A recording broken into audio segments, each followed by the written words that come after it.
почитуван господин Османи.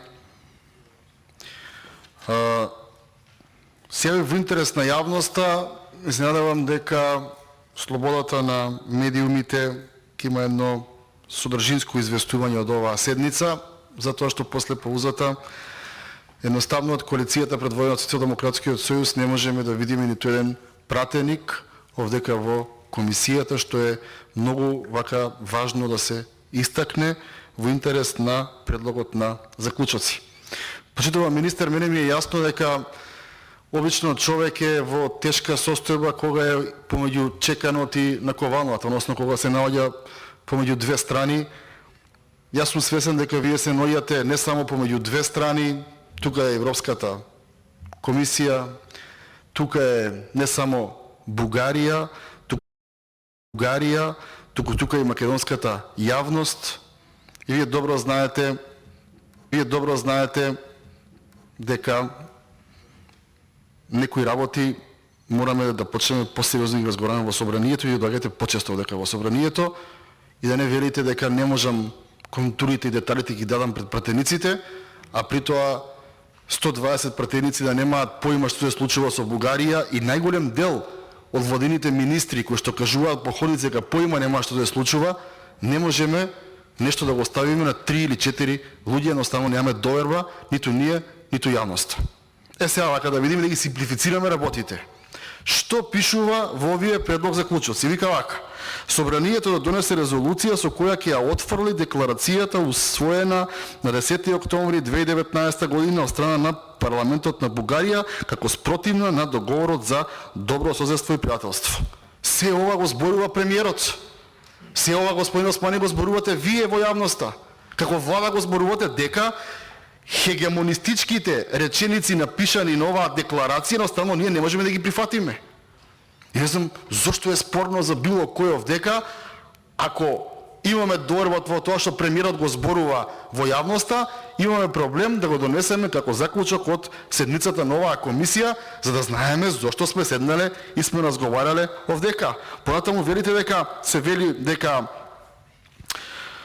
спротивно на договорот подпишан тогаш и тогаш, каде што Конвенцијата за заштита на човековите права е ратификувана од двете држави. И ова го зборувате во јавност, дека се залагате за поседноста на македонскиот јазик, култура, традиција, историографија. Зошто не знам никој овдека дали, го поставувам прашањето, пратениците од Социјалдемократскиот сојуз, неговите коалициони партнери и ДУИ немате доверба во Заев.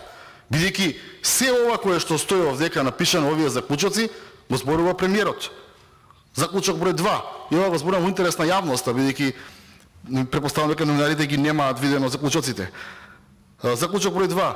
Собранието во резолуцијата да утврди став за итно и безусловно отпочнување на преговорите за членство со Европската Унија со преговарачка рамка која нема да биде оптоварена со наметнати билатерални прашања. Тоа е официјалниот став на владата кога што ја знам.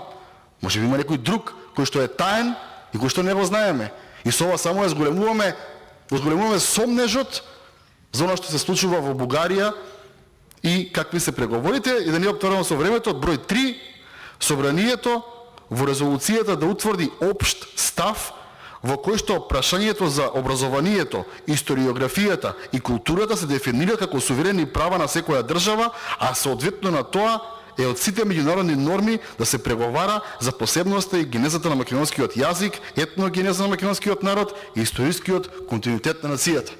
Почитувана јавност, почитувани колеги, се ова тоа што го зборува владата. Значи владата ова ни го зборува вез ден. Заев ова ни го зборува секој ден и ние викаме добро, немаме доверба во тебе, ајде да подпишеме дека се ова што го зборуваш секој ден на телевизија во последниве месеци ќе го изгласаме овдека. Наеднаш пратениците на СДСМ и нивните коалициони партнери исчезнуваат од оваа сала и потоа се прашуваат зашто ние протестираме.